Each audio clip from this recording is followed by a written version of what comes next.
Pernah kepikiran nggak, gimana kalau perubahan-perubahan terkecil dalam hidup kita, yang hampir nggak kelihatan, justru itu kunci untuk hasil yang luar biasa? Nah, itulah ide utama yang akan kita bedah bareng-bareng dari buku fenomenal Atomic Habits, karya James Clear. Kita mulai dari kutipan Sir Dave Brailsford ini. Karena ini bukan cuma teori loh, ini adalah awal dari sebuah kisah transformasi yang benar-benar gila dalam dunia olahraga yang mengubah tim yang biasa-biasa aja jadi legenda. Coba deh, lihat angka ini. 178 kejuaraan dunia. Itu belum termasuk 66 medali emas Olimpiade dan 5 kemenangan Tour de France. Pertanyaannya, gimana caranya tim yang selama hampir 100 tahun prestasinya biasa aja, tiba-tiba bisa sedominan ini? Jawabannya ada di sebuah filosofi yang kedengerannya keren, agregasi keuntungan marginal. Tapi intinya sederhana banget. Mereka fokus untuk jadi 1% lebih baik dalam segala hal yang mereka lakukan, sekecil apapun itu. Dan waktu kita bilang segalanya, ini benar-benar segalanya loh. Dari yang kelihatan wajar kayak bikin sadel sepeda lebih nyaman, sampai yang agak aneh misalnya, nyewa ahli bedah cuma buat ngajarin cara cuci tangan yang benar biar nggak gampang pilek. Mereka bahkan sampai ngecat bagian dalam truk tim jadi putih, tujuannya biar bisa lihat debu sekecil apapun yang bisa ganggu performa sepeda. Gila kan? Nah, ini bagian yang paling menarik. Prinsip 1% ini bukan cuma buat atlet profesional, ini tuh kayak hukum alam yang berlaku buat kita semua. Dan matematika di baliknya, wah, bakal bikin Anda kaget. Oke, gambar ini adalah inti dari keseluruhan buku. Lihat garis yang naik ke atas itu. Itu yang terjadi kalau Anda jadi 1% lebih baik setiap hari. Awalnya, perubahannya kayak nggak ada. Datar aja. Tapi lihat deh, seiring waktu, grafiknya melesat naik. Sebaliknya, garis yang di bawah itu nunjukin apa yang terjadi kalau kita 1% lebih buruk setiap hari. Kita bukan cuma diam di tempat, tapi anjlok sampai nyaris nol. Biar lebih kebayang, kita lihat angkanya. Kalau Anda konsisten jadi 1% lebih baik setiap hari selama setahun, di akhir tahun Anda bukan jadi 365% lebih baik.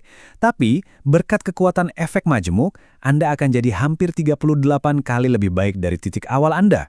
Wow! James Clear pakai analogi yang pas banget. Kebiasaan itu adalah bunga majemuk dari pengembangan diri. Mirip kayak uang yang kita investasikan, di mana bunganya berbunga lagi. Efek dari kebiasaan baik kita juga akan terus berlipat ganda seiring waktu.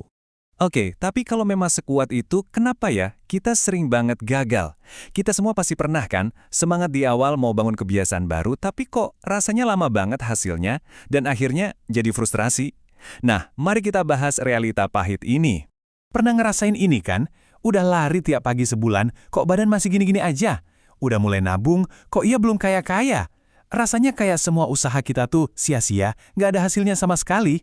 Nah, grafik ini ngejelasin kenapa rasanya begitu. Kita tuh maunya kemajuan itu lurus, instan. Hari ini usaha, besok langsung kelihatan hasilnya.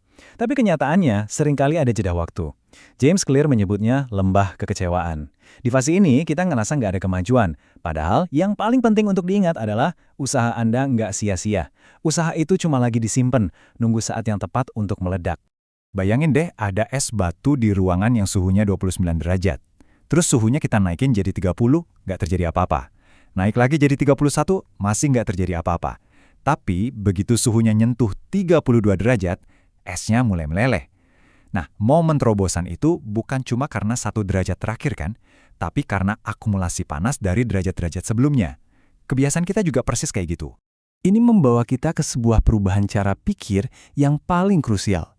Daripada kita terobsesi sama tujuan akhir, gimana kalau kita pindah fokus ke sistem, ke proses yang akan membawa kita sampai ke tujuan itu? Jadi apa sih bedanya? Gampangnya gini, tujuan itu hasilnya, misalnya menang kejuaraan. Sistem itu prosesnya, misalnya latihan setiap hari tanpa bolong. Tujuan itu bagus buat nentuin arah kita mau kemana, tapi sistemlah yang memastikan kita benar-benar jalan ke arah sana. Kutipan ini, wah, kena banget. Anda tidak naik ke level tujuan Anda jatuh ke level sistem Anda. Artinya, tanpa sistem yang solid, tujuan sebagus apapun cuma bakal jadi angan-angan. Kenapa fokus ke tujuan doang itu bermasalah? Pertama, pemenang dan pecundang itu seringkali tujuannya sama kok.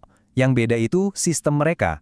Kedua, kayak yang bisa kita lihat di sini, mencapai tujuan itu cuma perubahan sesaat. Contohnya, tujuan Anda membersihkan kamar yang berantakan. Oke, kamar Anda bersih. Tapi kalau sistem Anda, kebiasaan bersih-bersih Anda nggak diubah, ya minggu depan kamarnya berantakan lagi. Sekarang kita sampai ke lapisan yang paling dalam. inti dari semuanya. Di sini, kita nggak lagi ngomongin soal apa yang Anda lakukan, tapi tentang siapa diri Anda sebenarnya.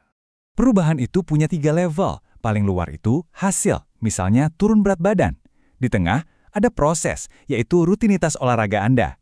Dan yang paling dalam, intinya, adalah identitas, keyakinan Anda tentang diri sendiri. Kebanyakan dari kita mencoba berubah dari luar ke dalam. Padahal, cara yang paling permanen dan paling kuat adalah mengubahnya dari dalam ke luar. Contoh ini benar-benar bikin jelas. Bayangin ada 2 orang ditawarin rokok. Orang pertama bilang, "Enggak, makasih, saya lagi coba berhenti." Dia masih melihat dirinya sebagai seorang perokok yang lagi berusaha. Orang kedua bilang, "Enggak, makasih, saya bukan perokok." Dengar bedanya? Ini adalah sebuah pernyataan identitas. Perubahannya sudah jadi bagian dari dirinya. Jadi, inilah poin utamanya. Setiap tindakan kecil yang Anda lakukan, itu ibarat sebuah suara yang Anda berikan untuk jadi orang seperti apa Anda di masa depan. Tiap kali Anda olahraga, Anda sedang memberikan suara untuk "saya adalah orang yang sehat". Tiap kali Anda baca buku, Anda memberikan suara untuk "saya adalah seorang pembelajar". Jadi untuk hari ini, coba lupakan sejenak pertanyaan apa yang ingin saya capai. Ganti dengan pertanyaan yang jauh lebih kuat. Lewat tindakan-tindakan kecil yang akan saya lakukan hari ini, saya memilih untuk menjadi siapa?